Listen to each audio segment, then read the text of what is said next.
এদিকে ময়মনসিংহের গফরগাঁও উপজেলার যশোরা ইউনিয়নের যশোরা গ্রামের ৭৫ বছর বয়সী আব্দুল মজিদ এবং তার ৬৬ বছর বয়সী স্ত্রী ফাতেমা খাতুন আজ চরম অসহায় জীবনযাপন করছেন। বয়সের ভারে নুঞ্জু এই বৃদ্ধ দম্পতি বর্তমানে নানাবিধ শারীরিক জটিলতায় ভুগছেন। বিশেষ করে আব্দুল মজিদের দুটি কিডনি সম্পূর্ণ অচল হয়ে গেছে। নিয়মিত চিকিৎসা ও ডায়ালাইসিস ছাড়া তার বেঁচে থাকা এখন অসম্ভব হয়ে পড়েছে। দীর্ঘদিন ধরে অসুস্থ এই দম্পতির চিকিৎসা ও দৈনন্দিন জীবনের কোনো অর্থনৈতিক সক্ষমতা নেই। খাবার ও শুধু চিকিৎসা ব্যয় বহন করা এখন তাদের পক্ষে একেবারে অসম্ভব হয়ে পড়েছে।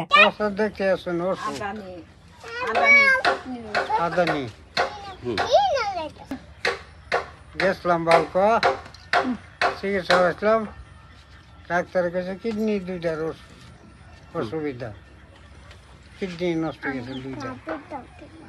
এরপরে যে জোড়ার মধ্যে সমস্যা আর হইলো আদানি, এই সমস্যা আমার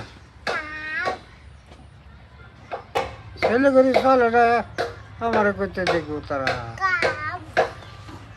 মানুষের জায়গা তাই আমার চলে না, ও চলে না বুঝছেন।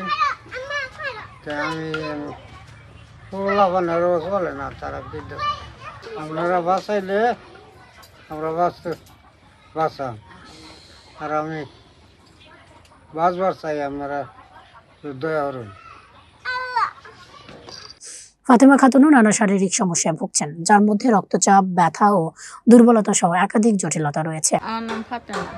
কি জামেলা কিডনির সমস্যা, পেশাবের জায়গার সমস্যা, ফুললা যায়, এই মাথার সমস্যা, এটা সমস্যা। খাদ্য খুদ্য কিছু করতে পারি না। ডাক্তার দেখান না? ডাক্তার দেখাম, তেহার সমস্যা, তেহা নাকি আমরা কোনো চিকিৎসা করতে পারি না, তেহা নাকি কিছু করতে পারি না। পাড়া তারা ঘুরে খাই খুঁই, আমার কিচ্ছুই নেই, আমি কিচ্ছু করা হয় না,